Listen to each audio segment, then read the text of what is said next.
တင်နန်းကိုလိုက်ပို့နေတဲ့ပုံလေးကိုဆွဲဖြစ်တယ်ပေါ့နော်လဲကလေးစီးပြီးတော့ပေါ့အဲ့တော့ဒီပုံလေးမှာအဓိကကျတာတော့ဒီလဲရဲ့ perspective ပေါ့နော်သူ direction လေးမှန်နေဖို့လိုအပ်တယ်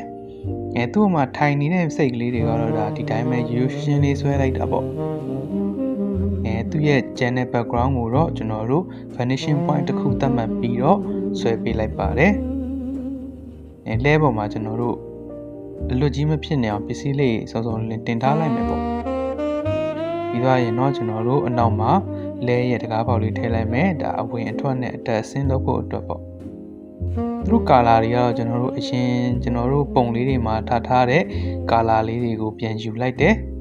လက်ထဲမှာကင်ထားတာလေးကတော့ဒါရေဆေးဘူးလေးပေါ့နော်ဒါဖေကသားကိုလက်ဆောင်ပေးနေတာပေါ့